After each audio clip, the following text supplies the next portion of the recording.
Hello दोस्तों, आप सबका हमारे YouTube चैनल लॉ ओरिएंटेशन में हार्दिक स्वागत है। आज हम हमारे भारत के संविधान 1950 को कंटिन्यू रखते हैं। भारत का जो संविधान है वो हमारे आर्टिकल 393 में शॉर्ट टाइटल के रूप में बात करता है। इसका मतलब है कि जो हमारा आर्टिकल 393 है वो संविधान के संक्षिप्त शीर्षक को बताता है और यह स्थापित करता है कि संविधान को भारत का संविधान कहा जाएगा।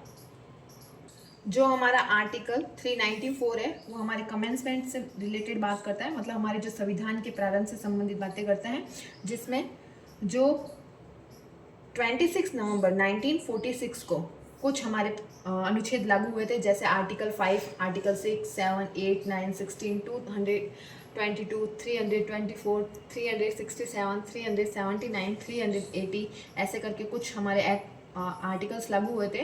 और बाकी के जो हमारे आर्टिकल्स हैं वो हमारे 26 जनवरी 1950 को लागू हुए थे। इसके आगे 22 जुलाई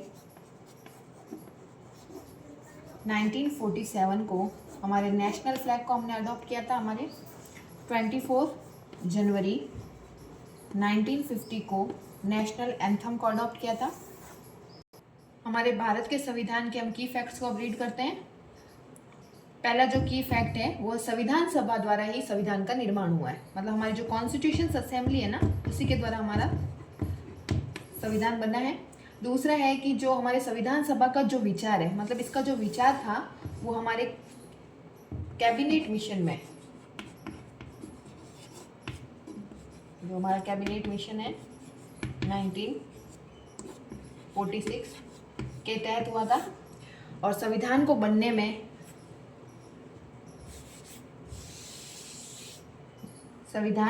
में 2 साल 11 महीने और 18 दिन लगे थे।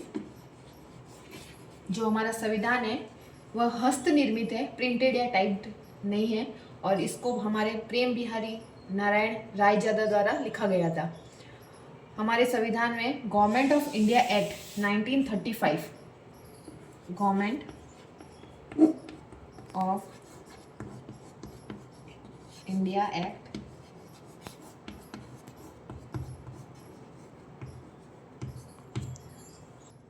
35, यहाँ से हमारे संविधान में बहुत सारी विशेषताएं जोड़ी गई है और हमने हमारे जो बेसिक फीचर्स है वो दूसरे देशों से बोरो भी बहुत कर रखे हैं।